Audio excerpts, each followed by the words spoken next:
Muchas gracias, Fernando. Nací el 25 de agosto de 1969 en la ciudad de Guayaquil, una ciudad que hasta ahí yo creo que habitaban dos lunas, como decía mi tío abuelo. ¿Por qué dos lunas? Porque era como un poco mágico ese 69, porque ese 69 tiene que ver mucho con algunas sazonadas procesos y revoluciones culturales que se dieron a nivel internacional, ¿no? Entonces, ese 69 para mí implica una humana, una energía, en gran medida, una fortaleza, como fortaleza también define mi nombre, ¿no? Que es un nombre de origen germano, Wilman, bien humano, es decir, buen hombre, dicho por mi señor padre, que es quien de alguna forma es el que me vincula a este universo simbólico de las narraciones orales de este litoral nuestro, ¿no? ¿Y tus abuelos de qué lugar son? ¿Qué hacían? ¿Cómo vivían? Mi padre primero, mi padre Wilman Ordóñez Valareso, desmontero, leñador, hijo de un gran Montubio, hijo además de mi tatarabuelo Manuel Eusebio Carrión de la provincia del Oro. Mi abuelo Elicio Ordóñez fue uno de los que de alguna manera descubre una montaña donde él habita en la provincia del Oro y donde hace su propia prole, muy cerca a Yapamba, en esta provincia del Oro, donde hay chazos y hay montubios, es decir, hay otro híbrido de este híbrido mestizo como es el montubio del litoral ecuatoriano. Mi abuelo Wilman Ordóñez Valareso, Wilman José Bolívar Ordóñez Valareso, llegó a la ciudad de Guayaquil en 1959, en el 60 conoce a mi madre, Julieta Iturralde de Ordóñez. Julieta Iturralde es de Guayaquil, porteña, pero de ascendencia montubia riocense, porque mis bisabuelos, por el lado de materno, son nacidos en Pueblo Viejo y muchos son de Palenque y de Catarama. Estos dos abuelos míos, estos cuatro abuelos, pero estas dos ramas familiares de abuelos, de alguna forma son quienes definen mi imaginario frente a la ciudad y a lo que yo soy y he sido durante 35 años, ¿no? Estos son mis abuelos, estos son mis padres, mis hermanos, Grace, Maribel, Darwin y Karina Ordóñez Iturralde, una hermana fallecida, la mayor, que es Grace, que falleció a los 33 años. Estos son mis hermanos y tengo dos hijas, Caroline Ordóñez Mendieta y Caroline Ordóñez Guerra. A la investigación sobre el montubio, de lo que has rescatado, de lo que has estudiado, ¿dónde encuentras los primeros vestigios del nombre montubio y en base a qué has fomentado tú la información sobre el montubio? Sí, yo me dedico a la investigación histórica desde hace 33 años, es decir, a 2 años de creado la compañía de danzas costeñas Retrovador. No obstante, desde muy niño yo siempre quise escribir. El vínculo con la historia fue en relación a narraciones orales que mi bisabuelo, mi abuelo y mi padre me venían contando desde niño. Hay ciertamente una edad prelógica, dicen, entre el 0 y los 3 años, como uno aprehender en el inconsciente colectivo de uno estas narraciones, y estas narraciones definen lo que luego uno es étnicamente, ¿no? Lo que uno es también desde el ser, desde lo ontológico, que es ese ser humano que se va construyendo en la medida en la que va definiendo su propia identidad. Entonces, mi vínculo con los montubios son a través de estas narraciones. Sin duda yo no era consciente de que era montubio, que no era montubio, que era el litoral, que era la región, que era la costa, que era el puerto, que era la ribera. No era consciente de eso. No obstante, sí era consciente de su cultura, consciente de su memoria social histórica y consciente de su universo y de sus producciones simbólicas. Eso sí era muy consciente. Tanto que yo recuerdo que cuando mi padre me contaba sobre mitos, casos, adivinanzas, consejas, leyendas, yo siempre recuerdo que él me decía Montubio. Montubio, el hombre que habita el río en una cuenca baja, pero no sabe cuál era esta cuenca, que después como historiador ya la descubro, que es esta cuenca hidrográfica más grande de todo el litoral, que es la cuenca baja del Guaya. Entonces eso ya de alguna manera me conmovió con este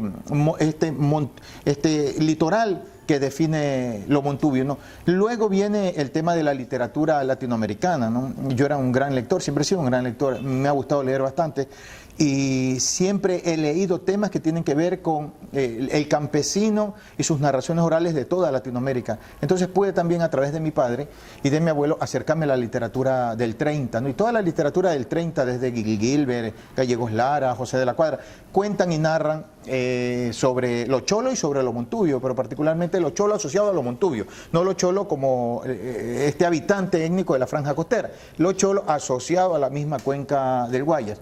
Tanto que en el Entenado, Alfredo Pareja Díez Canseco habla de ese cholo montubio o de ese montubio cholo, ¿no? Entonces es importantísimo. Eso me ubica en una situación de sujeto histórico y de sujeto mestizo que está comprendiendo ya esta identidad y esta memoria. Entonces, luego las palabras, no el lenguaje, claro. Lo montubio tiene que ver con la oralidad. Entonces, desde la oralidad está la palabra, están los términos. Yo me acuerdo, yo tengo un libro que se llama Del habla popular montubia, resignificando símbolos o signos del hablante rural. Si yo comienzo este libro mío contando una historia con mi papá, porque mi papá me hablaba de palabras como aguaite, apeo, viravuelta, achicar. Yo no entendía ese mundo, siempre me parecieron como una especie de pequeños vampiros o fantasmas. O sea, esas palabras eran para mí muy mágicas, ¿no? Entonces después, chulío, mi papá le decía chulío al chofer. O sea, oiga, señor chulío, aplante que me apeo. O sea, yo recuerdo esa frase a los 7, 8 años, ¿no? Ahora, vino también otro mundo y universo mágico, mi tío, Pablo Iturralde. Él desde los 8 años, 7, 8 años, me llevaba desde Durán en ranchera, desde Durán en tren hasta Milagro. Y en Milagro yo cogía rancheras, que son las chivas, estas camionetas abiertas, ¿no?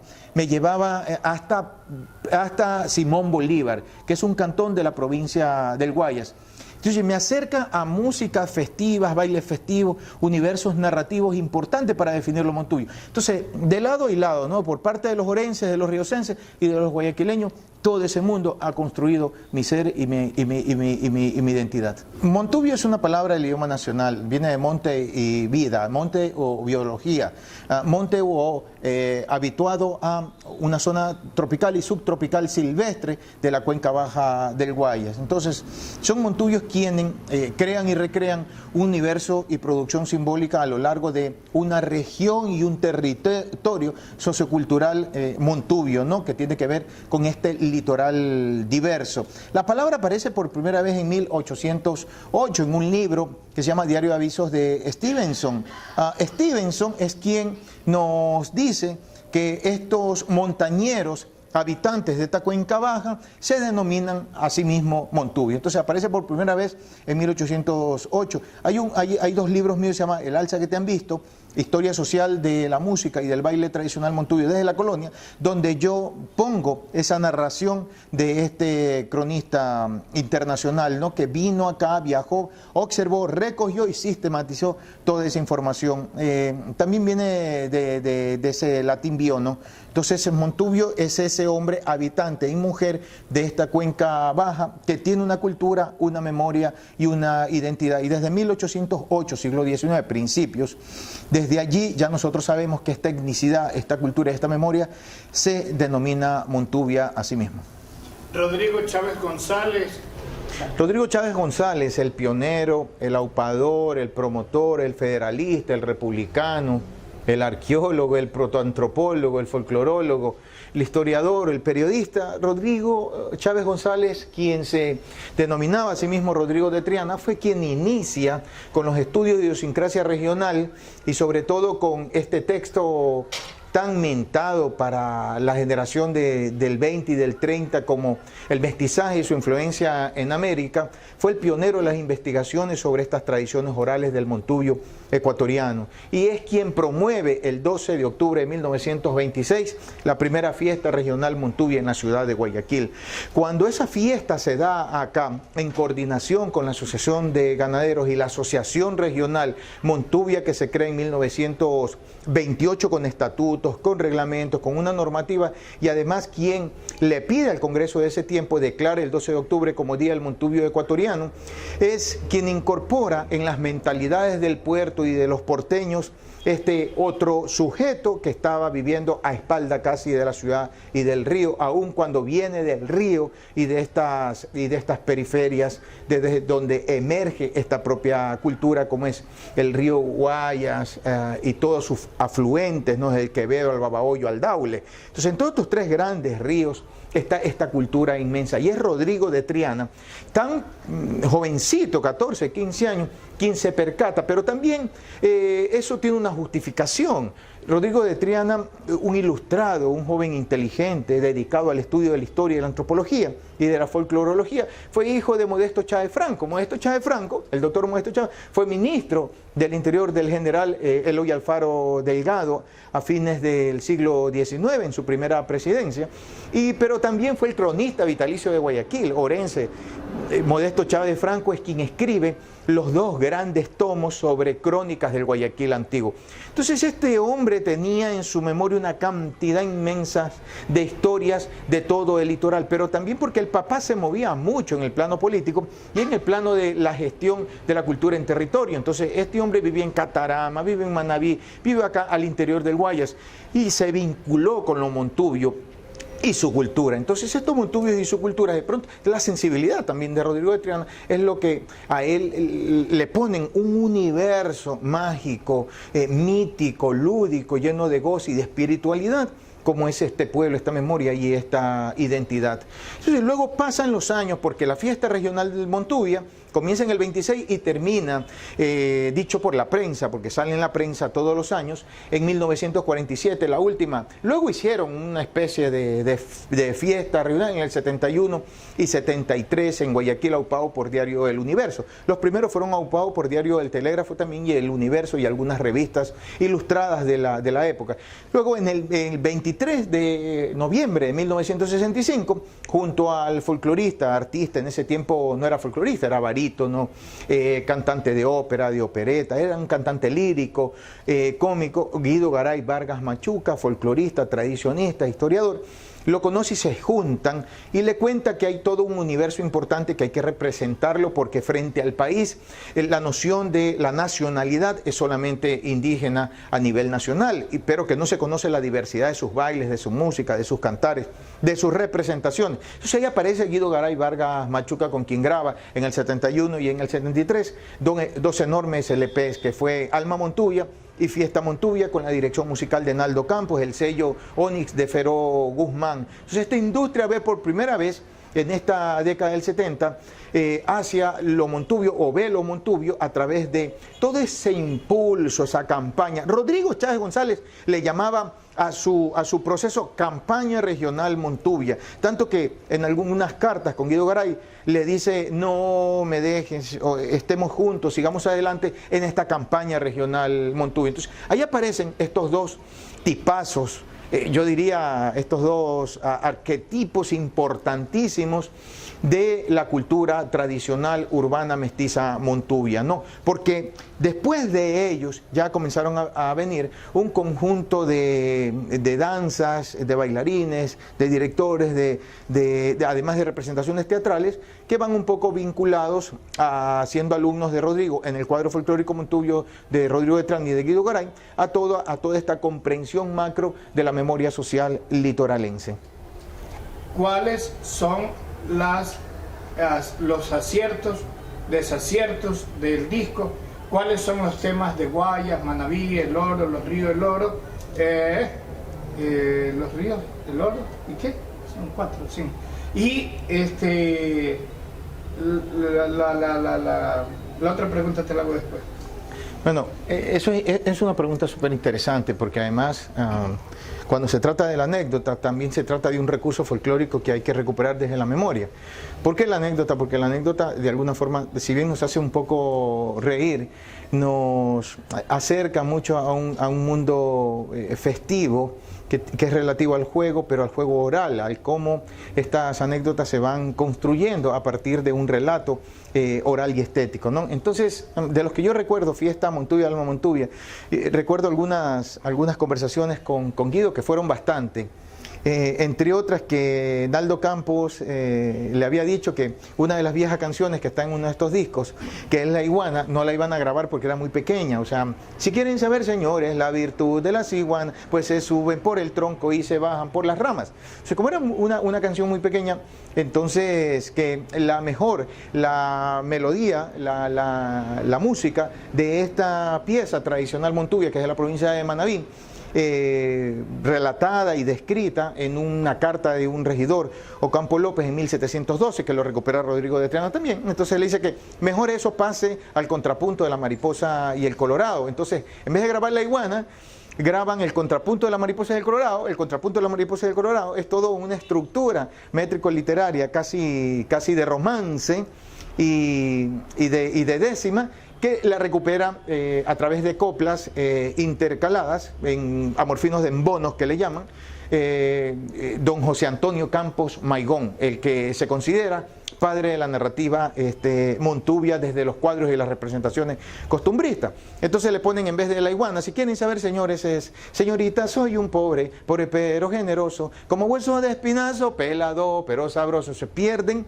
al baile tradicional para ponerle música a estas coplas de contrapunto. Estos mocitos pelados tienen muchas pretensiones, pero no saben todavía ni amarrarse los calzones. Entonces, señorita, soy un pobre pero... y no graban La Iguana. Yo creo que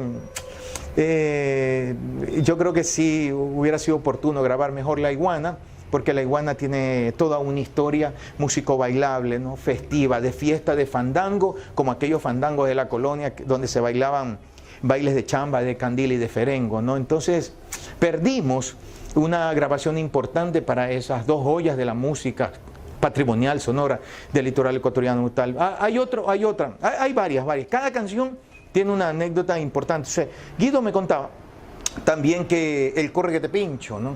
Que es una jota de Cone de Yaguachi, de la provincia del Guay. Corre que te pincho, que te coge el toro, con la muchachona, que tal.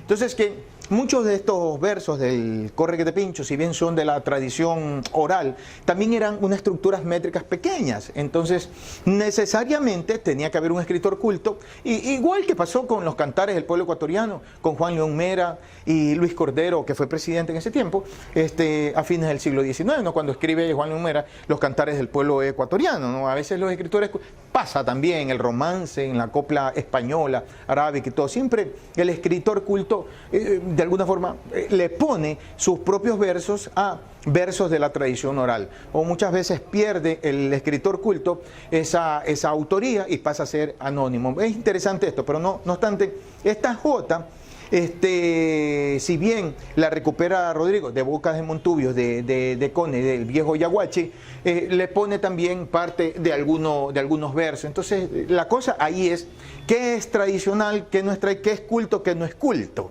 Eso es interesante a partir de las canciones, de este ritmo, de esta melodía, de esta métrica, ¿no? de estos tonos, además, con el que se baila el baile tradicional.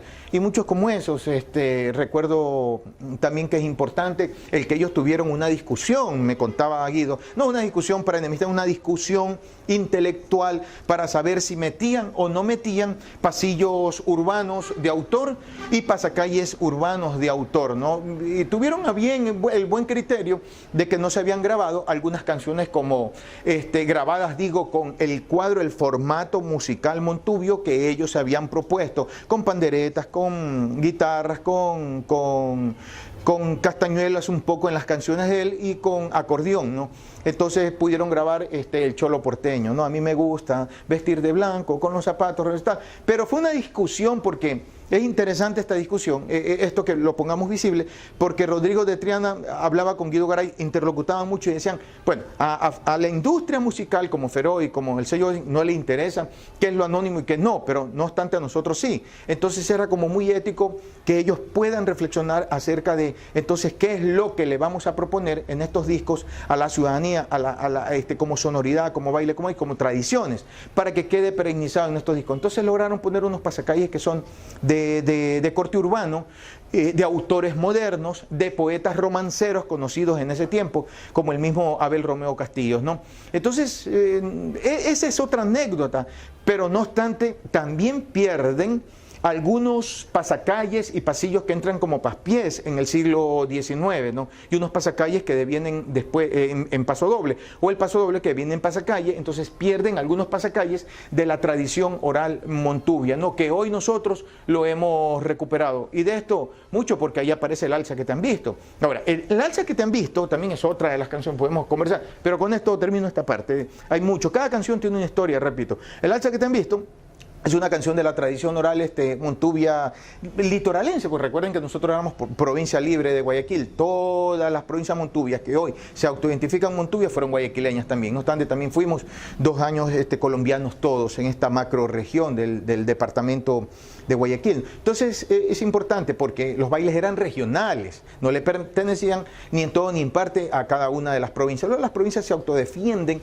con la incorporación también de un tema de identidad y etnicidad y de memoria. Entonces quieren que el baile sea de la provincia de Los Ríos, que sea del Oro y tal, y eso es válido, es legítimo. Entonces dice que en el alza que te han visto, estos versos del alza, los primeros versos que había recuperado Modesto Chávez, Francisco Campos Cuello, abuelo de José Campos Maigón, y otros cronistas internacionales de otros países que habían venido, ingleses, norteamericanos, franceses, etcétera, ¿no? Italianos, aquí a recuperar música, canción e historias, no fueron los versos que se pusieron en esta canción del alza que te han visto, porque el alza que tenemos, si bien los primeros solamente conservan la tradicionalidad colonial, los otros ya son más sensual, amatorios republicanos y del cancionero criollo alfarista. Alza que te han visto, no te han visto nada, solo que te han visto, en agua bordá. De los dos que están bailando, si me dieran a escoger, yo como más inocente, escogieran a la mujer. Entonces, son versos más de conquista y de cortejo, ¿no? De encuentro,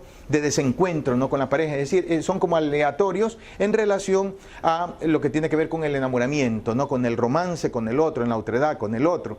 Pero no obstante, también se perdió allí lo que yo he podido recuperar en mis investigaciones y lo he hecho en cada una de las canciones, recuperar otros versos que fueron parte de la tradición oral, que no están en los discos y que implicaban esa vieja y doble moral de los clericales de la colonia y del rey y de las imposiciones de dicta de regidores. Entonces, sí habían versos políticos que imprecaban esos intereses en esta sociedad criolla blanca mestiza de doble moral.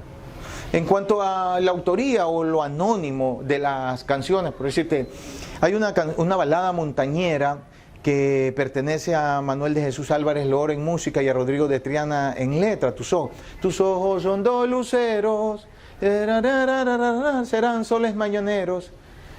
Si me miras me asesinas, si no me miras me muero, por tus miradas divinas haré lo que nunca quiero. Es una balada de tradición folclórica interesante, regional. Cuando yo aplico el concepto de folclore, lo aplico por la anonimidad del conocimiento que fue trasladado a través de la música y del baile. Entonces, eso es interesante, pero no obstante después encontramos que la misma canción, mancha negra mi poncho, manchalo con cuidado, sí, tal. Pensábamos que era de la tradición oral, pero no obstante hay el diario El Telégrafo del 12 de octubre de 1927 nos muestra la partitura y la autoría y aparece el mismo Rodrigo de Triana escribiendo la letra y pensábamos en algún momento que la canción era de tradición oral. No obstante, se convierte en tradición oral en la medida en la que hay un pueblo que no le interesa el autor conocido, sino que simplemente le interesa el verso y le interesa el tiempo para el baile, ¿no? Y la danza en sí mismo. Hay otra, el alza que te han visto es completamente de tradición oral, es anónimo, es colectivo, no se sabe quién lo compuso, en qué tiempo y dónde, porque puede ser de la provincia del Guayas, de Los Ríos de tal, porque era regional, pero no obstante, siguiendo la línea de continuidad de la dirección conceptual de Rodrigo de Triana, el alza que te han visto pertenecería a Guayaquil y a la provincia de Los Ríos. Pero si nosotros queremos afirmarnos en la identidad, el alza que te han visto podría ser, llamémosle así como pedía Rodrigo, que el galope, el corre que te pincho, sea de la provincia del Guayas, que el alza que te han visto sea de la provincia de Los Ríos, como la misma esta polca contradanza que él pudo recuperar de Mateus, una vieja contra Rosalía. Esta Rosalía, que yo, la partitura la tengo, la original guardada, casi todas estas partituras están, entonces, que sea también de la provincia de Los Ríos. La polca Los Traviesos, de la provincia de El Oro, claro, de ahí sí se puede decir que hay un autor específico, porque esta polca la crea don Mauro Matamoros, hacendado de clase media alta, músico sensible a su provincia y a lo Montubio, crea una polca lindísima, se llama Los Traviesos. Luego en el disco aparece como General Serrano. La letra le pertenece a Guido Garay Vargas Machuca, ¿no? Entonces él pone la letra para una de las comedias de Rodrigo Chávez González, porque Rodrigo Chávez, hay que recordar que todo lo ponía como revista. Las comedias estaban pensadas como el fandango antiguo español, pero él como comedia. Entonces era baile, música, danza, ¿no? Teatro, ¿no? En la teatralidad de las representaciones. Entonces él escribió Pedro Vince el bandolero romántico, Torcuato el oligarca, Machete, Garabato y Corazón, Viva Vargas Torres, o sea, por Esmeraldas. Entonces también hablando de Esmeraldas está el Andarele, este Andarele Viva Vargas Torres, pero este Andarele, la letra le pertenece a Rodrigo de Triana, pero la música es de tradición oral. Entonces, esta música de tradición oral, a mí no me habla sobre el combate de Luis Vargas Torres en torno a la revolución liberal radical. Que yo me acuerdo, están canciones de Nicasio Safadi, de Francisco Paredes, hay algunas canciones de autor conocido, ¿no? De Pasillo, esta Guayaquil de mis amores también. Y otra, sí, Alma Montubia es interesante, Alma Montubia, porque ahí está una figura importante. Aquí hay 3 o 4 compositores importantes. No obstante, está Nicasio Safadi, es un personaje muy importante en la composición músico regional moderna de la música para el baile, ¿no? Está el mío Francisco Paredes, Obdulio Buceta también, en ese tiempo ya no se recupera. Otro que escribe, Sergio León Aspiazu, que escribe Sangre Montubia, esta canción pasacalle importante, que es de la provincia de Los Ríos, sería Sangre Montubia, que está grabada en el disco también. Sergio León Aspiazu escribe un romance larguísimo que se llama Agreste Agreriano, ¿no? Lo Montubio en toda su dimensión del romance. Y así hay muchas canciones, El Moño, Celos, que le llaman después moño, celos o agárrate que me agacho. Es un moño simplemente, es un moño, es un baile de trenzas, es un baile de entrelazado, es un baile de paseo y vuelta, es un baile de los viejos bailes tradicionales manavitas, que ese baile se canta en la época de los fandangos de Chigualos, en la época del Niño Dios, desde el 24 de diciembre al 6, Día de Reyes, o al 2 de febrero, el Día de la Candelaria. Entonces aparece este moño, ¿no? Pero la letra es del doctor J. Toral del Pozo y la música de Manuel de Jesús Álvarez. Entonces, tengo celos, tengo envidia del agua clara del río, que cuando vas a bañarte te acaricias, que no puedo hacerte nada, cero y yo menos que el río. Entonces, es una canción para baile interesante, pero es de autor. No obstante, en el camino van perdiendo los compositores su derecho legítimo de ser los autores, y es que el pueblo que asume su propia canción la escribe a su propia espiritualidad, a su propia manera de comprender la danza y la música como un relato de transmisión generacional y no como una composición literaria sonora de cualquier autor. El amor fino, hay una canción chéverísima de la tradición oral, antigua, recuperada por este gran masón quiteño, republicano, Juan Agustín Guerrero, recupera una canción interesantísima. Después Manuel de Jesús Álvarez, pero primero fue en el 19, Manuel de Jesús en el 20. Recupera el amor fino, el amor fino. Amor fino, no seas loco y aprende de tener vergüenza, la que te quiso y la que no le haga fuerza. Suficiente. Con eso, y quizás desaparecieron los otros versos, que en los cantares del pueblo ecuatoriano de Juan León Mera están los otros versos allí en este texto. En todo caso, luego cuando graban los discos en el 71 y 73, repito, estos años son importantes para la industria musical regional, ponen el amor fino, pero en vista que Naldo Campos le dice a Rodrigo de Triana, Rodrigo habla con Guido, los 3 se ponen de acuerdo y dicen que el amor fino es una canción también de estructura pequeña, que solo tenía minuto y medio y que por ende había que incorporarle otra danza, otro baile u otra composición de romance, de contrapunto o de décima, espinela o de pie forzado o de amor fino mismo como copla natural regional, ¿no? Entonces ellos, para mí, o sea, hay muchas canciones que comienzan un sacrilegio Montubio allí, o sea, había que mantener ciertos formatos musicales de la tradición para decir orgullosamente, sabes que estas son canciones completas de los bailes regionales. No obstante, incorporan, como les parecía tan pequeña, incorporan otra vieja danza que en el libro mío, Alza, que te han visto, Historia Social de los Bailes y de la Música Montubia, yo recupero la coreografía de gente vinculada a Tosagua, en Manaví. Estas viejas señoras matronas de Manaví me contaron en Chigualo, visto en Chigualo, en los juegos de Chigualo como el cubo, la rancherita, el sombrerito y otras formas de baile, como la pájara pinta y etcétera, me contaban cómo se bailaba esta otra danza que se llama la caminante. O sea, la caminante la ponen, la juntan al Amorfino y Guido Garay saca el primer verso de este Amorfino, que es: Amorfino, no seas loco, aprende a tener vergüenza, la que te quiso y la que no la hago fuerza. Entonces Guido Garay saca el tal y le llaman a la danza Amorfino, no seas loco.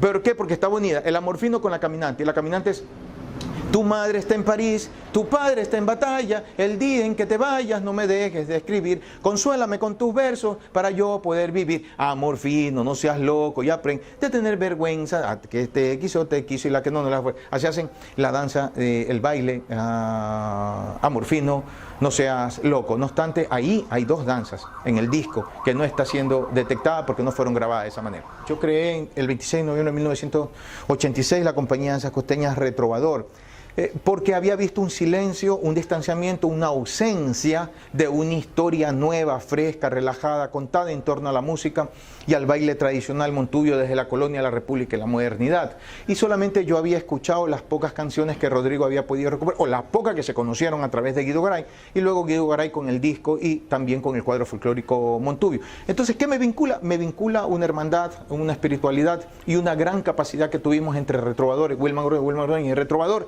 de poder entender la región a partir de lo estético con sus proyecciones y sus representaciones. Retrovador, es decir, Retrovador es un hecho completamente artístico y estético, es un producto cultural, estético, hecho para la escena, para lo urbano, para la industria cultural, para el mercado, para el turismo, para lo universal, para la internacionalización, para vender, para provocar también, para provocar, porque yo siendo historiador e investigador, yo también hago siempre una reflexión en torno a ese producto estético y las investigaciones acá.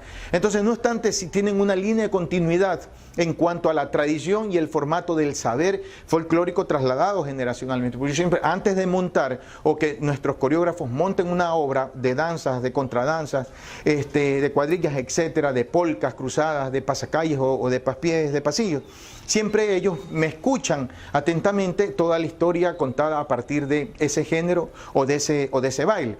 No obstante, creo que hay una gran responsabilidad, hay una ética y hay una propuesta. Es una propuesta contemporánea, muy contemporánea, no apartado sin duda de lo tradicional, pero mis libros son tradicionales, contados desde la historia y contados desde la cultura, no apartado a la comunidad, a lo social. Entonces creo que los dos somos un producto mestizo, hibridado socioculturalmente y estéticamente. O sea, a Retrovador le habita lo que yo quizás no puedo aún contar desde la historia del arte, y a mí me habita lo que ellos no pueden contar quizás desde la historia de la cultura. Entonces creo que cuando hablan de Retrovador, sin duda hablan de Wilman Ordóñez. Cuando hablan de Wilman Ordóñez, sin duda lo asocian a Retrovador. ¿Qué es el Amorfino en nuestra cultura? ¿Qué es? ¿Cómo es? ¿Para qué sirve? ¿Cuántas clases? Lo que puedas sintetizar para que no te vayas a suicidar después de esta entrevista. Ya. El Amorfino es un canto mayor o de doble sentido. En mi libro, Amorfino, canto mayor del Montubio, está retratado así: verso de amor o doble sentido. Sirve para conquistar, ocultar algún hecho o demostrar antipatía hacia su semejante. Hay otros autores que lo ponen como desafío, hay otros que lo ponen como un contrapunto de doble sentido, hay otros que lo ponen como un canto político que respondía a dictas en la colonia, hay otros que lo ponen como bailes de arroz quebrado, que eran los bailes que la colonia decía que eran los bailes montubios, pero no se dice arroz quebrado, se dice, eso lo decía la sociedad criolla, se dice bailes de lámpara o de candil, o bailes de golpe tierra o bailes de zapateo. Entonces es ese canto hoy contemporáneo, muy moderno, que tiene que ver con una historia relatada a través de lo mítico, lo mágico, lo lúdico, lo amatorio, lo sensual, lo político, el doble sentido, el desafío, el contrapunto o la puya, que se canta a través de una copla en cuarteta, redondilla o romance. O sea, una copla de amor fino sería la que rima el segundo verso con el cuarto. O sea, allá arriba en ese cerro hay un palo colorado donde pongo mi sombrero cuando estoy enamorado. O sea, el segundo verso rimó con el cuarto. Entonces, las cuartetas también y las redondillas. Cuando el primero rima con el cuarto o el segundo rima con el tercero, ¿no? O las cuartetas, cuando el primero rima con el tercero o el segundo rima con el cuarto. Habría que estudiar este libro mío que se llama Amorfino Canto Mayor del Montubio. Hay más de 5.000 amorfinos allí y tiene las fichas de informante. No hay, así como el baile, es decir, lo anónimo del folclore no se ocupa en una fecha de partida, ¿no? Por decir, a ver, las danzas tradicionales como el alza nacieron en el año tal, ¿quién lo dice? ¿Qué año es tal? ¿De qué?